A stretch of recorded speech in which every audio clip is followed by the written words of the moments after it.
Hello students, welcome to Boardbuster Maths. In this video we are going to solve first question of exercise 1.2. So question ఏంటంటే prove that root 5 is irrational. Root 5 ని irrational అని prove చేయాలి. So first root 5 ని irrational అని prove చేయడానికి root 5 ని rational అని అనుకుందాం. So let us assume that root 5 is rational. Rational అంటే ఏంటి? We can express in the form p by q or a by b anything. And where a and b are co-primes and b not equal to 0. Co-primes అంటే ఆ రెండు number మధ్య common factors ఏమి ఉండకూడదు, అంటే 1 తప్ప కామన్ ఫ్యాక్టర్స్ ఏమీ ఉండకూడదు. అలాంటి నెంబర్స్ని కో-ప్రైమ్స్ అంటారు. అంటే ఫర్ ఎగ్జాంపుల్ 3 and 5. సో ఈ రెండు ప్రైమ్ నెంబర్స్, రెండింటి మధ్యలో కామన్ ఫ్యాక్టర్ ఓన్లీ 1 ఒకటే ఉంటుంది, కామన్ ఫ్యాక్టర్స్ ఉండవు. సో వాటిని కో-ప్రైమ్స్ అంటారు. సో క్వశ్చన్ సాల్వ్ చేద్దాం ఇప్పుడు.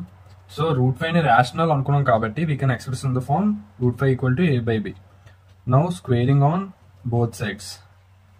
So 5 is equal to a square by b square. 5b square equal to a square. b square equal to a square by 5. So ఇది 1. Equation solve చేస్తే మనకి 5 equal to a square by b square. b square ని ఇటు side transpose చేస్తే 5b square equal to a square. మళ్ళీ 5 ని ఇక్కడ multiply అవుతుంది, సో ఇక్కడికి వచ్చేసరికి డివైడ్ అవుతుంది. b square equal to a square by 5. So దీన్ని బట్టి మనకి ఏమర్థమైంది, if a square is divisible by 5 then a is also divisible by 5. ఇది మనకి థీరం 1.2 నుంచి తీసుకున్నాం. ఇది ఒకసారి చూడండి, మీకు ఏదైనా డౌట్ ఉంటే థీరం 1.2 ఒకసారి చూడండి, దాన్ని బట్టి అర్థమవుతుంది మీకు. సో ఈ స్టేట్మెంట్ బట్టి మనం ఏం రాసుకోవచ్చు, ఈ స్టేట్మెంట్ బట్టి మనం ఏ ఈక్వల్ టు సమ్ 5k అని రాసుకోవచ్చు, where k may be any integer.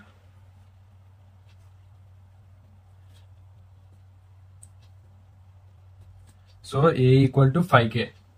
So దీని స్క్వేరింగ్ ఆన్ బోత్ సైడ్స్ చేయండి. a square equal to 25k square. కానీ మనకి దీని ఈక్వేషన్ 1 అనుకోండి, దీని ఈక్వేషన్ 2 అనుకోండి. From equation 1 we know that a square equal to 5b square. అంటే ఇక్కడ a square equal to 5b square అవుతుంది, ఇక్కడ a square equal to 25k square అవుతుంది. సో దీని థర్డ్ ఈక్వేషన్ లో ఫస్ట్ ఈక్వేషన్ ని సబ్స్టిట్యూట్ చేయండి. 5b square equal to 25k square.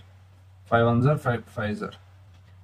b square equal to 5k square. b square equal to 5k square. So b square by 5 equal to k square. ఇది fourth equation అనుకోండి. So మనకి ఈ statement బట్టి మళ్ళీ మనకి ఏమర్థమైంది, if b square is divisible by 5 then b is divisible by 5. So మనం ఇక్కడ చూసాం బి స్క్వేర్ కి ఏ స్క్వేర్ కి రెండింటికి కామన్ ఫ్యాక్టర్స్ గా 5 ఉంది, ఎందుకంటే ఇక్కడ ఏ ఈజ్ డివిజిబుల్ బై 5 అండ్ ఇక్కడ మనకి ఈ స్టేట్మెంట్ ని బట్టి బి ఈజ్ డివిజిబుల్ బై 5 అయింది. So this contradicts our assumption that root 5 is rational. అంటే ఏ కి బి కి రెండింటికి కామన్ ఫ్యాక్టర్ 5 ఉంది, అదే రాయండి statement. A and B both have common factor 5 which contradicts our prediction that root 5 is rational. ఎందుకు contradict అవుతుందంటే మనం ఏ అండ్ బి కోప్రైమ్స్ అనుకున్నాం. కోప్రైమ్స్ అంటే కామన్ ఫ్యాక్టర్ ఉండకూడదు, కానీ మనకి ఇక్కడ కామన్ ఫ్యాక్టర్ 5 వస్తుంది. So this contradicts our prediction. అంటే రూట్ 5 రేషనల్ అనుకున్నది తప్పు. Therefore root 5 is irrational. So that's all for this video. Thanks for watching.